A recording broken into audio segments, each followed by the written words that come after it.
Ok,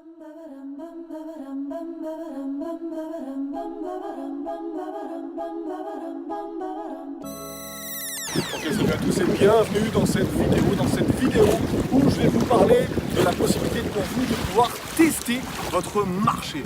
Quand vous achetez un ensemble immobilier, ou en tout cas quand vous avez l'intention de l'acheter, l'idée c'est de savoir avant si ce bien immobilier va être en demande et à quel prix va être à la demande. Je m'explique. Vous achetez un ensemble de plusieurs appartements. Il est vide, il n'y a pas de locataire. Vous ne savez pas qui vous allez mettre à l'intérieur et à combien vous allez pouvoir le louer. L'idée c'est de créer une annonce fictive. Qu'est-ce que c'est que ça, Laurent, une annonce fictive? On ne comprend rien. L'idée, ça va être de pouvoir savoir, à l'aide d'une annonce que vous allez créer de toutes pièces d'un bien que vous n'avez pas encore, de pouvoir savoir s'il va se louer et à quel prix il va se louer. Je m'explique.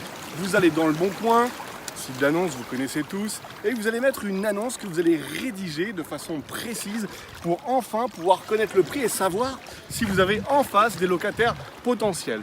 Vous hésitez à acheter un appartement, vous hésitez à acheter un ensemble immobilier, un entrepôt, une place de parking, mettez-le avant en annonce de façon à pouvoir savoir s'il va se louer.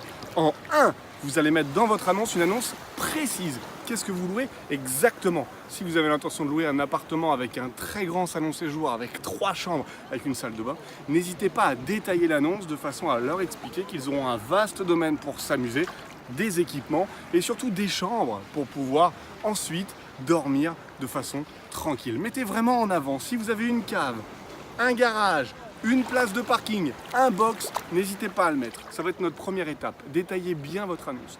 En 2, vous allez mettre des photos. Si vous n'avez pas encore de bien immobilier, aucun problème. N'ayez crainte. Vous allez mettre les photos de votre bien, celui dans lequel vous êtes actuellement. Très simple. Vous prenez des photos, vous les retravaillez un petit peu et vous les mettez en annonce. Une autre chose, choisissez une grande ville. Ça va être important. Si vous êtes à côté, c'est-à-dire à une vingtaine de kilomètres de Lyon, Grenoble, Marseille, Paris, que sais-je, choisissez une grande ville plutôt qu'une petite. L'idée, ça va être de jouer sur le volume. Si vous avez un tout petit village à l'endroit où vous voulez acheter, clairement vous n'allez rien trouver. Vous allez avoir 3 clampins qui vont venir sur votre page, vous n'allez rien trouver. Alors que si vous allez sur Paris, Lyon, Marseille, Lille, que sais-je, des grandes villes, vous allez pouvoir bénéficier du trafic que tous les gens tapent. Si demain, mettez-vous toujours à la place de la personne qui est en face de vous. Vous cherchez un ensemble immobilier, vous allez chercher en tapant une grande ville. Vous allez marquer Paris, vous n'allez pas marquer truc machin chouette sur scène. Et bien c'est exactement la même chose. Donc en 1, une annonce détaillée. En 2, vous allez mettre des photos. Si vous n'en avez pas, vous mettez les photos de votre bien.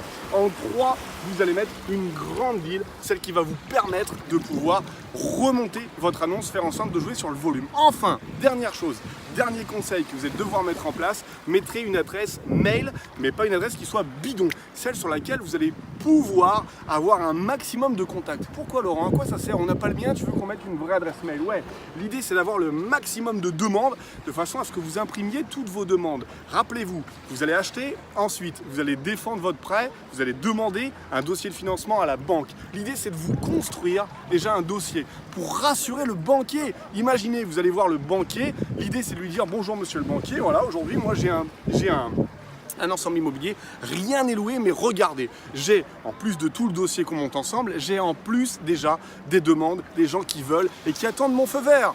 Donnez-moi le prêt, je jette, je fais les travaux, je mets en location. J'ai déjà les clients, ils sont derrière, ils sont en train de se bousculer pour pouvoir rentrer. Vous voyez, ça c'est 4 informations que vous allez pouvoir très vite mettre en place pour vous rassurer et rassurer la banque. Ça marche dans les deux sens. C'est aussi simple que ça, l'immobilier. Encore une fois, l'immobilier, dès lors où vous y prenez bien, dès lors où vous avez votre objectif, votre stratégie, vous êtes obligé d'arriver à destination et donc obligé d'arriver à ce que vous voulez tous, à savoir la liberté financière.